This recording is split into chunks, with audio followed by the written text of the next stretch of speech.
Tai naudos tikrai bus, bet bus sunku. Labas visiems, aš esu Kamilė, kas manęs nežinot, studijuoju psichologijos magistrą ir kaip man tai sekasi daryti. Filmuoju, bent jau nežinau, stengiuosi kaip tik galiu visą tai filmuoti ir pasidalinti su žmonėm, kuriem tai gali būti įdomu. Ir šiandien noriu pristatyti savo tvarkaraštį, magistro antro kurso pirmo semestro tvarkaraštį. Parodyti, kokie dalykai laukia manęs šitą semestrą, kokios paskaitos, kokios veiklos ir panašiai. Tai galim nieko nelaukti ir pradėti. Tai visų pirma, aš studijuoju sveikatos psichologiją. Tai yra viena iš 5 psichologijos programų, magistro programų Vilniaus universitete. Studijuoju antrus metus, kurie yra paskutiniai metai. Ir šitas tvarkaraštis yra jau prieš paskutinis, kokį aš iš vis ever dar turėsiu. Jeigu ką nors domina, ką psichologai mokosi pirmais magistro studijų metais, tai esu padarius video ir apie tai, juos galite susirasti mano kanale. Bet dabar pakalbėkime apie šitą semestrą. Kad nieko nesuklyšiu, užmesiu akį į savo tvarkaraštį. Jį esu susirašius labai fainam dalyke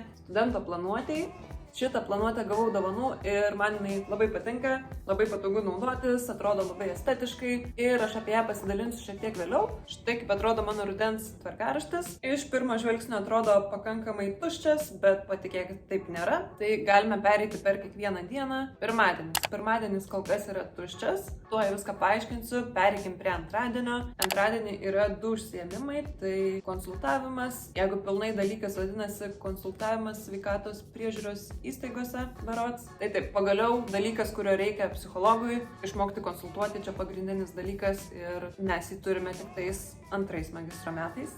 Nežinau kodėl. Bet jo, jau turėjom kelis užsiėmimus konsultavimo, tai šitam dalyke nusimato nemažai praktikos, kur studentai konsultuosim vienas kitą, tada reikės nepažįstamą žmogų susirasti ir konsultuoti. Manau, idėją pagavot, tai konsultavimo bus 2 dalykai, nuo 3 valandos seminaras su tokiais praktiniais užsiėmimais. Ir nuo 5, o jei tiksliau nuo 15:05 teorinė paskaita. Jo, kartais, kai to paties dalyko užsiėmimai eina viens po kito, galima susitarti su dėstytoju, kad šiek tiek patrumpinti pertrauką, kad greičiau grįžtumėm namo. Šiuo atveju čia tas ir padaryti. Ir todėl pradžia yra be 15:05. Toliau turim trečiadienį. Trečiadienis yra absoliutus kirvis. Turim 3 paskaitas nuo 1 valandos iš eilės, 1 valandą, 3 valandą, 5 valandą. Kodėl tai yra kirvis? Ne vien dėl to, kad 3 paskaitos iš eilės, bet dėl to, kad tai yra vienas ir tas pats dalykas, kuriame mes mokomės, kaip teisingai atlikti vieną intelekto testą. Ir jis yra toksai visiškai bereikalingai per sunkus iš tikrųjų. Toks sunkus, kad reikės pusę metų mokytis, kaip jį atlikti. O sako, kad psichologai nieko nedaro. Šitą intelekto testą išmanyti psichologui yra labai didelis pliusas, nes jis yra pritaikytas Lietuvos populiacijai, o tokių testų, apskritai psichologinių testų nėra daug. Tai naudos tikrai bus, bet bus sunku. Tai aš automatiškai trečiadienį jokių kitų veiklų neplanuosiu. Tada ketvirtadienį yra 2 užsiėmimai, nuo be 15 minučių 1 valanda ir antras užsiėmimas nuo 2:30. Abu dalykai yra grupių teorija ir praktika.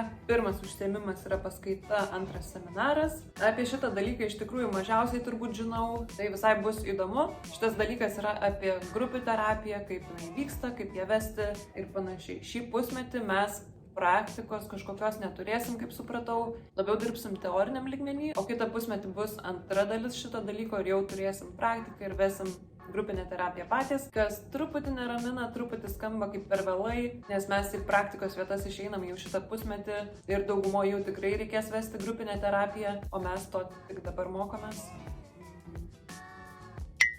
Ir penktadienis yra tuščias šiuo metu. Jeigu tvarkaraštis būtų tik toksai, būtų labai fainai, užimtas tik antradienis, trečiadienis ir ketvirtadienis po pietų. Beje, kiekviena savaitė taip atrodys. Universitete studijų savaitės paprastai yra skirstamos į 1-2. Tai reiškia, kad kas antrą savaitę paskaitos gali skirtis. Ir taip būdavo iki šiol, bet šitą semestrą to nebelieka. Šitą semestrą nebuvo ir pasirenkamųjų dalykų ir visi dalykai yra privalomi. Tai pakalbėkim, ko šitame tvarkaraštyje dar nėra, nes tiesiog neturiu kaip pažymėti. Tai čia nėra praktikos, o praktika mums prasidės nuo spalio mėnesio ir tęsis iki kovo pabaigos. 6 mėnesiai praktikos. Ir praktika yra taip organizuojama, kad šitame semestre iki sausio mėnesio, vadinasi 3 mėnesius, mes turim skirti 1 darbo dieną per savaitę ėjimui į praktiką, o kitą semestrą 3 mėnesius turėsim skirti 4 4 darbo dienas. Tai va, tai būtų fainai susitarti su praktikos vieta, kad aš galėčiau ateiti pirmadienį arba penktadienį, bet taip nebus. Jau kalbėjau su praktikos vadove, kai derinau praktikos planą,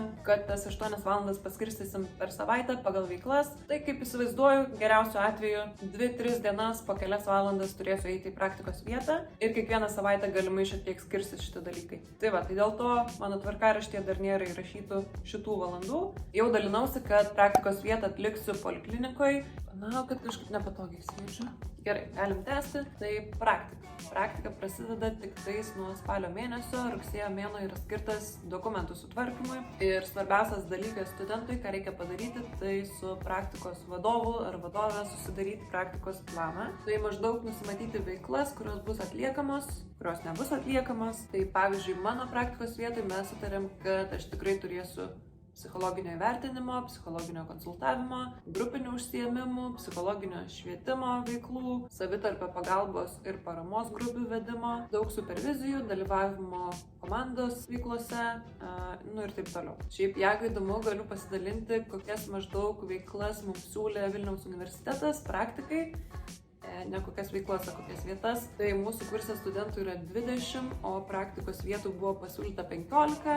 Dauguma iš jų priėmė po kelis studentus ir iš pasiūlymų buvo kelios poliklinikos, keli reabilitacijos centrai, ligoninės, klinikos, globos namai, priklausomybių centras, visuomenės sveikatos biuras, kariuomenė. Tai turėjom maždaug tokius pasirinkimus. Tęsiant, ko dar nėra mano tvarkaraštyje, tai nėra aišku šių metų žvaigždės magistro darbo, kuris yra visiškai savarankiškas darbas ir šį pusmetį, ką jau reikėtų padaryti, tai pasidaryti pilnai tyrimą, susirinkti visus tyriamuosius. Čia būtų tobula, tai va, tai toks siekinys šį semestrą. Ar aš pradėjau kažką su to daryti? Ne. Ar tai nieko blogo?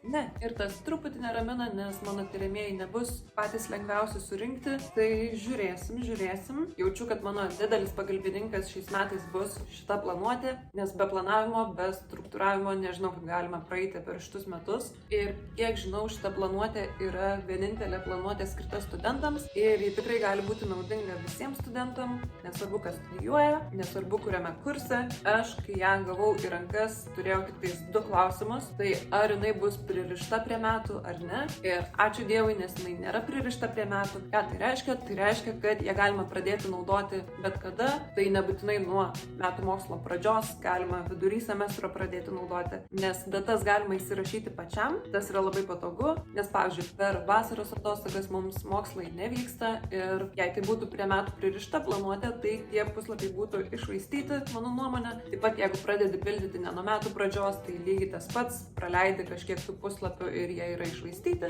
Ir antras klausimas, kurį turėjau, ar joje yra mėnesio planavimas, nes tikrai ne visur būna, nes dienas susiplanuoti smulkiai yra labai gerai, bet man yra būtina matyti viso ateinančio mėnesio planą vienoje vietoje, vienam lape ir čia tas yra. Taip pat yra puslapis, kuriame galima susidaryti ateinančio mėnesio projektų sąrašą, kas irgi yra visai naudinga, nes jeigu turime kažkokių projektų didesnių, kuriuos galima susmulkinti į mažesnes dalis, tai vienoje vietoj matyti visą šitą planą yra labai naudinga.